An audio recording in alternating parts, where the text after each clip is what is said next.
બહુ એક સરસ મજાની વાત છે કે જો તમે ભણેલા છો ને તો તમે એક જ વસ્તુ કરી શકો છો, પણ જો તમે અભણ કે ઓછું ભણેલા છો ને તો તમે ઘણું બધું કરી શકો છો. કારણ કે ભણેલા લોકો માત્ર પોતાની ડિગ્રીનો ઉપયોગ કરીને આગળ વધવાની કે જોબ મેળવવાની કોશિશ કરે છે, જ્યારે ઓછું ભણેલા કે અભણ લોકો પોતાનો દિમાગનો ઉપયોગ કરીને આગળ વધતા હોય છે. એટલે જ ક્યાંક ને ક્યાંક આપણી સોસાયટીમાં, સમાજમાં અને આજુબાજુમાં જોતા હોઈએ છીએ કે ઓછું ભણેલા અને અભણ લોકો જ જીવનમાં બહુ બધા આગળ વધેલા હોય છે, પોતાનો બિઝનેસ એક્સપ્લોર કરેલો હોય છે, ખૂબ જ પોતાની લાઈફમાં હેપી અને સક્સેસફુલ આપણને જોવા મળતા હોય છે, કારણ કે તેણે પોતાનો દિમાગનો ઉપયોગ કર્યો છે. જ્યારે આજના યુવકે માત્ર ને માત્ર પોતાની ડિગ્રીને ધારીને જ ટકાવીને મહત્વ આપીને જ્યારે આગળ વધવાની કોશિશ કરે છે, ત્યારે આ પ્રશ્ન એક વિકરાળ સ્વરૂપ બને છે કે આજના સમયની અંદર શિક્ષિત બેરોજગારીની સંખ્યા વધતી જાય છે.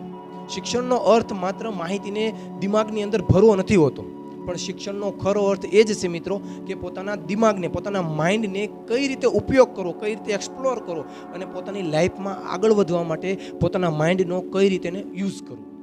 નમસ્કાર મિત્રો, આજના વિડીયોનો ટોપિક છે કે શિક્ષિત બેરોજગારીની સંખ્યા જે દિવસે ને દિવસે વધતી જાય છે તે પાછળ સૌથી મોટું મહત્વનું કારણ કયું છે? પાર્ટ 2. એટલે કે શિક્ષિત બેરોજગારી પાછળનું સૌથી મોટું મહત્વનું કારણ એ છે કે વિદ્યાર્થીઓ પાસે ડિગ્રી હોવી પણ સ્કિલનું ન હોવું. ઇલોન એક રિપોર્ટ પ્રમાણે કે વિદ્યાર્થીઓને કે યુવાનોને સામાન્ય રીતે ઈમેલ મોકલતા, ઈમેલ સેન્ડ કરતા કે ઈમેલને કોપી કરતા પણ નથી આવડતું.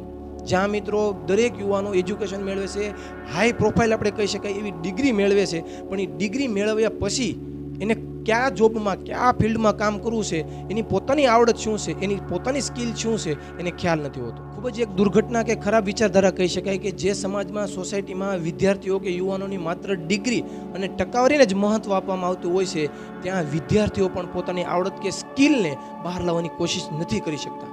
કારણ કે જ્યારે વાલી, માતા પિતા કે આડોશ પાડોશમાં કે ગામ કે સોસાયટી કે સમાજની અંદર જ્યારે માત્ર એમ જ પૂછવામાં આવે છે કે તારી ડિગ્રી કઈ છે, તારી કેટલી ટકાવારી આવી, તો દરેક યુવાનને, દરેક બાળક જે છે પોતાની ડિગ્રી અને પોતાની જે આપણે કહી શકાય ટકાવારી લાવવામાં જ મહેનત કરશે, એટલે પોતાની આવડત જે છે, પોતાની સ્કિલ જે છે તેને ખોઈ બેસશે. જ્યાં સુધી સમાજની અંદર ડિગ્રી કે ટકાવારી જે મહત્વ આપવામાં આવશે ત્યાં સુધી આપણી એજ્યુકેશન સિસ્ટમમાં પણ આવડત કે સ્કિલને મહત્વ આપવામાં નહીં આવે. કારણ કે બધા જ લોકોને ડિગ્રી જ જોઈએ છે, બધા લોકોને ક્યાંક ને ક્યાંક સારી ટકાવારી જ જોઈએ છે, અને આ ડિગ્રી અને ટકાવારી પાછળનું ઘેલણ જે છે તે મોટા ભાગના દરેક યુવાન કે દરેક વિદ્યાર્થીની આવડત કે પોતાની સ્કિલ જે છે એનું ગળું દબાઈ જાય છે. તો લાસ્ટમાં મારી બસ એટલી જ વિનંતી છે કે દરેક વાલી જે છે, દરેક આડોશ પાડોશનો, દરેક સમાજનો અગ્રણી કે વડીલ જે છે તે દરેક બાળકને ડિગ્રી અને ટકાવારીના મૂલ્યાંકન કરતાં દરેક બાળકમાં ક્યાંક ને ક્યાંક એવી સારી વસ્તુ જોવે, એવી સ્કિલ કે આવડત જોવે, એને વિશ્વાસ અપાવે કે તું પણ કંઈક બની શકે છે, તું કંઈક કરી શકે છે, તારી પાસે ઘણી બધી આવડત છે, બરોબર. ત્યારે જ ક્યાંક ને ક્યાંક દરેક વિદ્યાર્થી કે દરેક યુવાન જે છે તે પોતાની સામે નજર કરશે અને પોતાની આવડત કે સ્કિલને બહાર લાવવાની જે છે